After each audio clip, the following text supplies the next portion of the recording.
1. Introduction. My name is Diana. I am a private math teacher.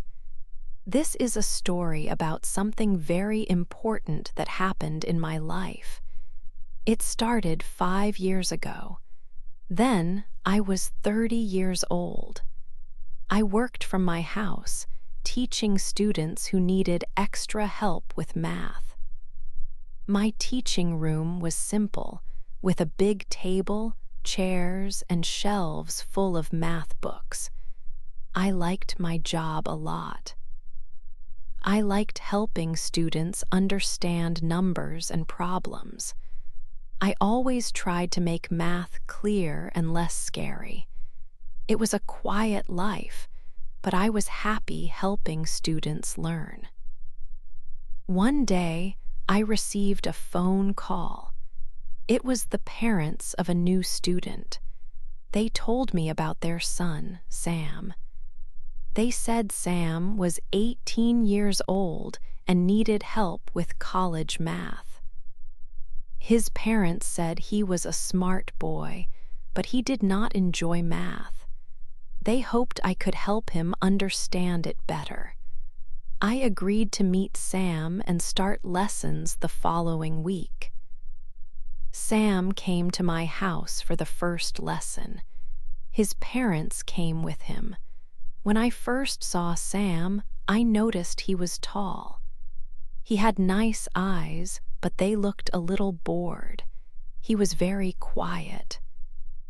He did not say much when his parents introduced us. He just looked around my teaching room. He sat down at my table, but he looked uninterested. He seemed like he did not want to be there. I thought, okay, this will be a difficult student. It is hard to help someone who does not seem to want the help. I felt that teaching Sam might be a challenge. I wondered if I could help him feel better about math. He seemed very young, only 18 years old. It felt like he would rather be anywhere else than studying math. The first few lessons were difficult for Sam. He found the math problems hard to understand. He made many mistakes when he tried to solve them. Sometimes, when he could not do a problem, he would sigh. He did not talk much during the lessons, only answered my questions. He just looked at the math books or sometimes out the window. I tried to be patient with Sam. I knew math was not easy for everyone. I tried to explain things in a simple way, breaking problems into steps. I used simple words and drew pictures to help him see the ideas. I wrote things clearly, showing each step. I gave him easy examples first. I wanted him to feel comfortable and not afraid of the numbers. I really wanted to help him understand math. My goal was just to teach him math. I did not think about anything else. He was simply a new student who needed my help. 2. First lessons. The first lessons were difficult. Sam did not like math very much. It was hard for him to understand the numbers and the rules. He made many mistakes when he tried to solve problems. Sometimes he would sigh loudly, like he was tired or bored. He often looked out the window instead of at the book. I could see that he did not really want to be there in my living room learning math, but I was his teacher. My job was to help him. I knew I needed to be patient. I did not get angry when he made mistakes. I tried to make the math seem easier. I used very simple words when I explained things. I wrote down the steps clearly on a piece of paper. I showed him examples again and again. I hoped that if I kept trying, he would start to understand. Slowly, after a few lessons, I saw a small change. Sam started to listen more when I talked. His eyes stayed on the book a little longer. He even asked a few questions. They were simple questions, but they showed he was thinking about the math. Then, one day, something good happened. We were working on a math problem together. It was a little difficult. Sam looked at the problem for a moment. He wrote some numbers on the paper. He looked at what he wrote. Then he looked up at me quickly, then back at the paper. He had solved the problem. He got the right answer by himself. He looked surprised for a moment. His eyes looked wide. Then a small smile came onto his face. It was just for a second, but I saw it clearly. I felt happy too. "Yes, Sam," I said. "That is correct. You did it." I smiled at him. After that small moment, Sam seemed a little different during our lessons. He did not look so bored all the time. He started to talk more, not just about the math problems. He told me about his college classes and the subjects he liked. He talked about his friends and what he did in his free time. I started to learn small things about him that were not in the math book. I found that I began to look forward to the days Sam came for his lessons. I liked talking to him. I liked seeing him understand something new. He was not just a quiet student anymore. He was Sam, and I was starting to enjoy our time together. It was a small change, but it felt important. Our lessons were slowly becoming more than just teaching math. 3. Feelings grow. Our math lessons started to change. They became a little longer. After we finished the math problems, we began to talk. We talked about different things, not just numbers. We talked about music we liked. We talked about movies we watched. We talked about simple, everyday things. These talks were easy and nice. Sam was not so quiet anymore. He made me laugh during these conversations. I found myself laughing more often when he was here. Sometimes, for a few minutes, I forgot things. I forgot that he was only 18 years old. I forgot that I was his teacher and I was 30 years old. It felt like we were just two people talking. Sometimes, when we passed a pen or paper, our hands touched. When this happened, my heart would beat a little faster. It was a strange feeling. I started to feel something new for Sam. It was a warm feeling inside. It felt nice when I was with him. But this feeling was also a little scary. I knew I was his teacher. I knew about the age difference. I started to have thoughts in my head. I told myself, "Diana, you must stop this. He is your student. You are his teacher. This feeling is not right. It is wrong." My head told me one thing, but my heart felt another. My heart did not listen to the rules or the age difference. I liked Sam very much. I liked his laugh. I liked looking at his eyes when he talked. I liked the way he looked at me sometimes. The warm feeling grew stronger, even though I knew it could cause problems. This was a difficult feeling to have. 4. a shared secret. Sam started to look at me in a new way. It was not just like a student looks at a teacher. He looked at me like a woman. I saw it in his eyes. It was a look that showed he felt something more than just respect for his teacher. He began to stay longer after our math lessons finished. He always found a reason. Sometimes he asked to see one more problem, even if he seemed to understand it well already. Other times, he just wanted to talk a little more about his day or his thoughts on a movie. He said things like, "You are a great teacher, Diana, but you are also a really nice person. I like talking to you." When he said this, my face felt warm.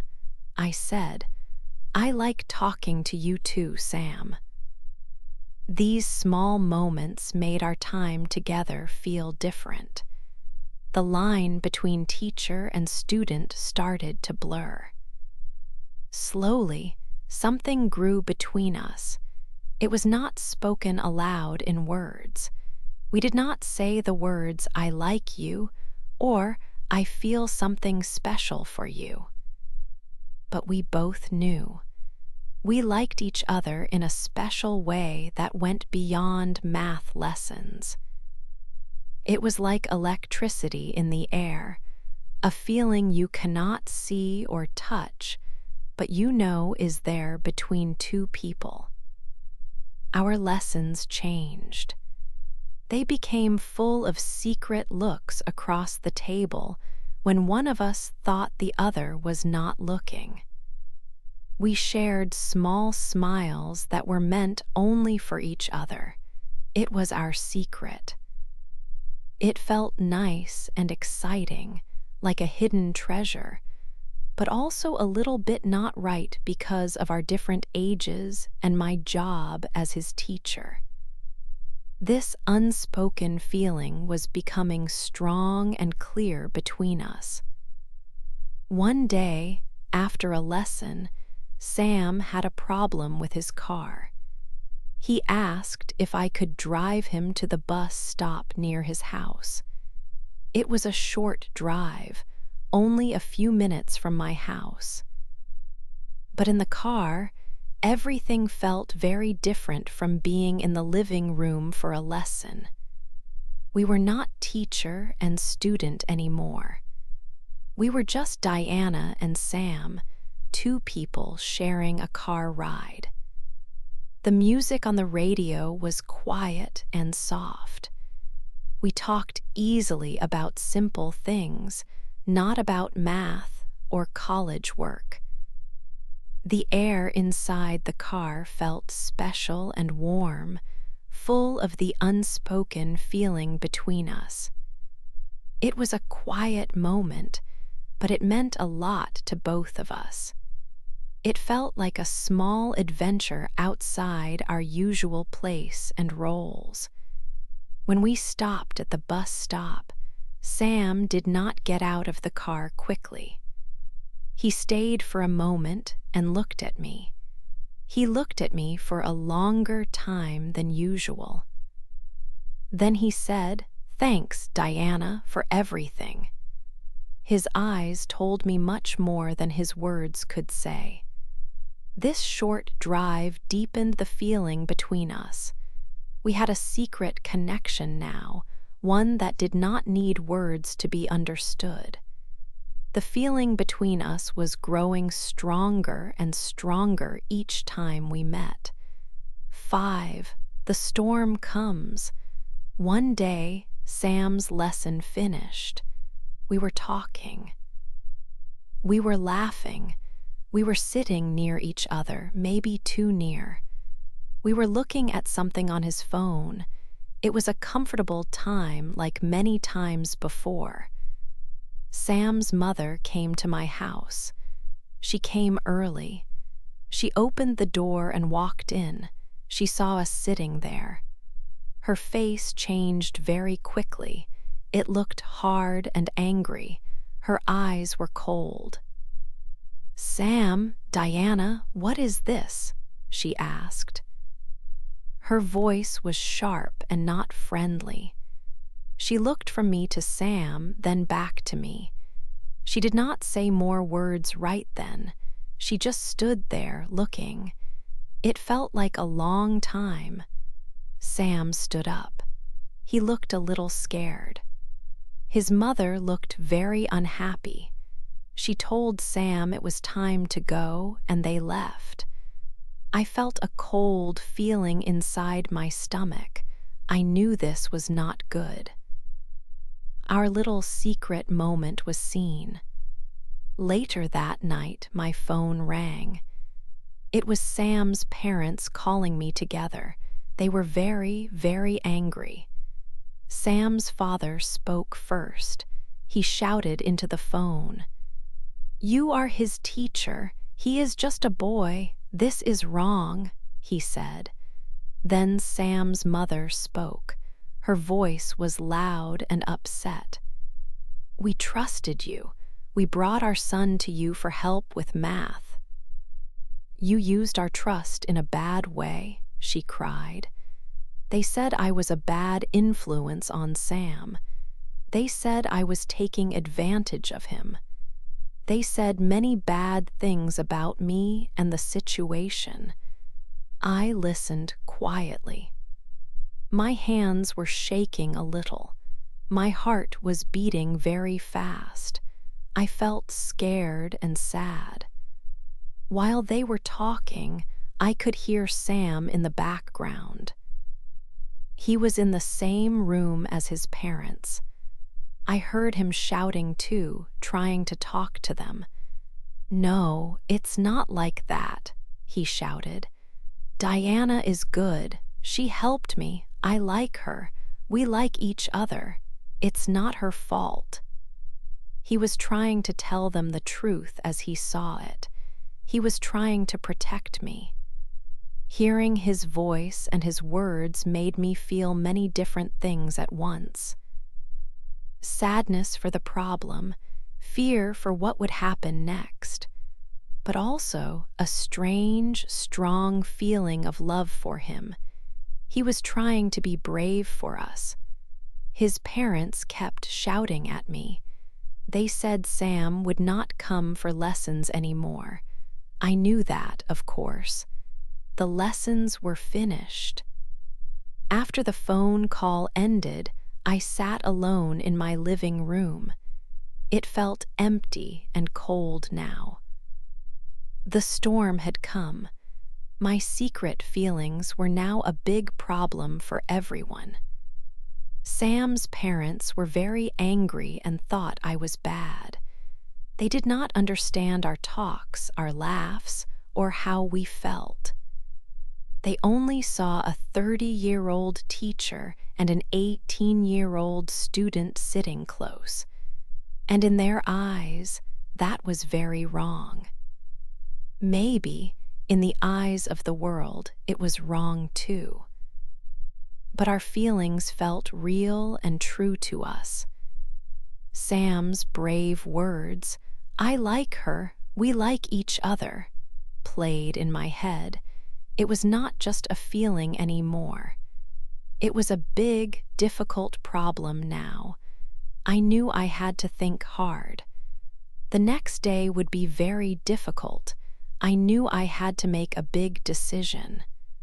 The happy lessons were over. The secret smiles were gone. Now there was only the storm that had arrived. 6, a hard goodbye.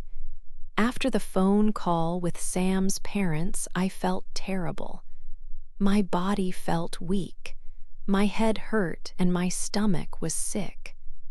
I felt a deep sadness. I cried for a long time that night. I felt shame, a heavy weight on me. I was scared about my job, about my future. Would people find out? Would I lose my work? My reputation felt broken. I worried about what everyone would think of me. It was a time of great pain and fear. In the quiet after the storm, I thought about everything. Sam's parents were very angry, but I had to be honest with myself. Some of what they said was true. I was 30 years old and Sam was 18. I was his teacher. This was not a normal relationship. It was not how things should be. In the eyes of society, it looked wrong. It could cause big problems for both of us. I knew this deep down. I felt a conflict inside me. My heart wanted to be with Sam. It liked the happiness he brought. But my head told me I had to stop. I had to protect Sam. He was just starting his life. This situation could hurt his chances, his future. It could also hurt me greatly. I was the adult. I had to make the right decision, even if it was the most painful one. I decided I must end it. It was the only way to keep us both safe, in a way. The next day felt heavy. I knew what I had to do. I had to call Sam. It was the hardest call I have ever made in my life. My hands were shaking as I held my phone. My voice was not strong when I spoke.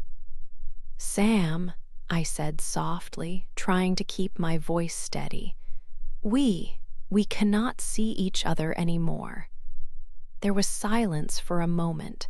Then his voice came back, sounding small and sad. "What? Diana, no, please don't say that." "It's not right, Sam," I repeated, the words tasting like dust. "Your parents, they are right about some things. We must stop this now." "No, don't listen to them," he said quickly, his voice rising. "I don't care what they think. I like you. We like each other." "I know, Sam," I said, feeling tears come to my eyes again. "And I care about what happens. This is causing pain. It's hurting everyone around us. You are so young, Sam. You have your whole life ahead. This will make problems for you, big problems. And for me too, it's too difficult." Saying the next words was very hard. "I cannot be your math teacher anymore, Sam, and we cannot see each other outside of that either, not ever again." I heard him start to cry quietly on the other end. "Diana, please." "I am so sorry, Sam," I whispered, my voice breaking. "I will always remember you." I ended the call quickly. I could not bear to hear his sadness anymore. Hanging up felt like breaking something inside my chest. It was over. The hardest goodbye I had ever known. We were both heartbroken, but I believed it had to be done. 7 years pass by. The 5 years that followed felt like a quiet, long time. After I ended things with Sam, my life felt different. There was a sadness inside me that did not go away easily. I continued working as a private math teacher. I had many students over those years. I focused hard on teaching math, trying to help them understand difficult ideas. But even when I was busy with lessons, a feeling of emptiness stayed in my heart. It was like a bright light had gone out. People told me I should move on. My friends suggested I meet new men. I tried. I went on dates. I met some nice, kind men. We talked, we had dinner, we went for walks. They were good people. But I always felt that something was missing. my heart still remembered Sam. The special way I felt when I was with him was not there with anyone else. It was hard to make a real connection, so the dates usually did not lead to anything more. I often felt lonely, even when I was with other people. I thought about Sam all the time. I wondered about his life. He was growing up. Was he happy now? Was he healthy and doing well? I hoped he had finished college and found work that he loved. I hoped he had found good friends and maybe someone special to share his life with. I often thought about his smile and the sound of his laugh. I wondered if he ever thought about me too. Did he remember our time together, or had he forgotten me completely? This thought sometimes made my heart ache. I tried very hard to focus only on my work. Teaching became my main activity. I spent long hours preparing lessons and helping students. It was a way to keep my mind busy and not think about the past or the sadness. I built a strong wall around my feelings. I told myself every day that ending my relationship with Sam was the right thing to do. It was a very difficult decision, but I believed it was necessary for both of us. He was so young, and our situation was complicated. It was better this way, I told myself. These 5 years were marked by this quiet sadness and the focus on work. There were no big changes or exciting events, just the steady routine of teaching and the quiet memories of Sam. The feeling of emptiness was always there, a quiet reminder of what I had lost. I lived my life, day after day, hoping that one day the sadness would lessen and the memories would feel less painful. I kept teaching, waiting for time to heal my heart. 8, a new chance. 5 years passed. I was 35 years old now. Life was okay, but something felt missing. I was still teaching math. One day, I went to a coffee shop in a different area of the city. I was waiting for a friend. I heard a voice. It ordered coffee. The voice sounded very familiar. My heart beat faster. I turned around slowly to see who it was, and there he was, Sam. He looked different. He was not a boy anymore. He was a man. He was 23 years old. He had a small beard and looked strong and sure of himself. He took his coffee and turned. His eyes met mine. He stopped walking. His eyes became wide. He looked surprised. "Diana," he said softly. "Sam," I said. My voice was quiet. For a moment it was a little strange. Then he asked if he could sit with me. My friend was late, so I said yes. We started to talk. He told me about his life. He finished college. He had a good job now. He lived in the city. I told him about my teaching and my life. We talked for a long time. It felt easy, like before. The old feeling of liking each other came back. I could see it in his eyes, and I felt it in my heart. It was still there. He was not my student. I was not his teacher. The age difference did not feel so big now. He was a man and I was a woman. When it was time for me to go, Sam looked at me. His eyes were kind and serious. "Diana," he said, "it was really good to see you. I have thought about you often." My heart beat very fast. "I have thought about you too, Sam," I said. He smiled a little. "Can I see you again?